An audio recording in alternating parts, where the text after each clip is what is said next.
Where should we go next? Coasts. I heard tectonics louder. You gotta fight for it. Tectonics from the ESF. Good choice. We think of this Earth as being really solid, really dense. You know, you build your house on the rock. You can drill down deep into the crust of this Earth. But if you were to shrink this planet down to the size of an apple, the crust would be thinner comparatively than the skin of that apple. Another way to think about it, if you were to fill a bowl of milk and put some cornflakes on top, the crust is really just a bunch of soggy cornflakes bumping into each other. And these interactions have significant effects on the way that this planet moves, the way that things on this planet move and interact. These plates, these soggy cornflakes, can smash into each other and form mountain ranges. They can diverge and also form mountain ranges, oddly enough. They can subduct and cause deep ocean trenches. Again, affecting the morphology, the shape of the ocean, over millions of years. These little tiny moving plates that aren't actually so tiny move slower than your fingernails can grow. But over hundreds of millions of years, that has a huge impact on this planet. Let's take a look at the map of what the Earth has done for the last, let's say, 250 million years. We had a giant ocean for hundreds of millions of years. While Pangea was off doing its thing, the Pantalacid Ocean was thriving. And let me tell you, if I had a time machine, that's where I would go scooping. But on top of that, for hundreds of millions of years, we had a global current that could circulate all around the equator. In terms of heat distribution, that was really groovy. We'll take a look at some of the climate, some of the ways that this impacts climate when we get to that topic. But just an understanding of the way that all of these features can impact each other is really key and really fun to understand as well. But of course, looking at some of these features, they aren't these fragile little things because the Earth is really big. The amount of energy released during an earthquake is so big that talking about kilojoules of energy or megatons of TNT is kind of useless. Those numbers just fly out of my head. So I'm going to add an image to it. I don't know if you've ever thought to count units of energy in units of nuclear bombs.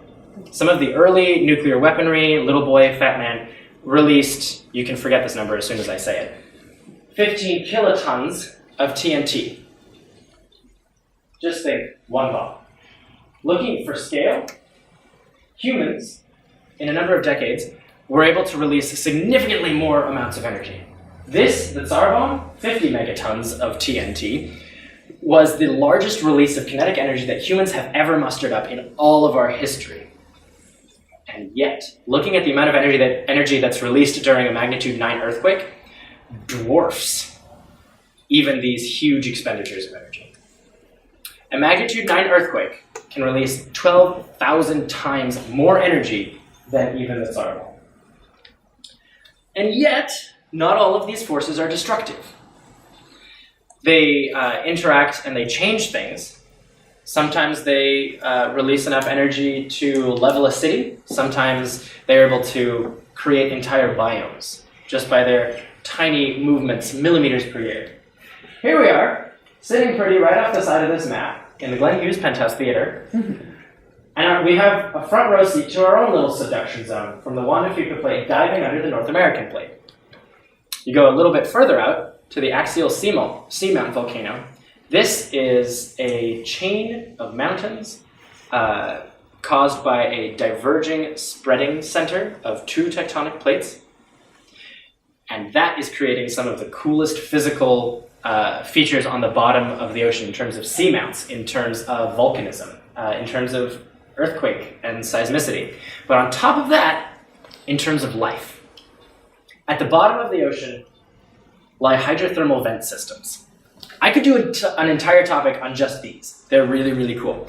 This 19-meter chimney, called El Guapo, kilometers underneath the Pacific Ocean, is a spot where water entrained from the ocean around it spews out, heated by the magma underneath, at temperatures that are hot enough to melt lead.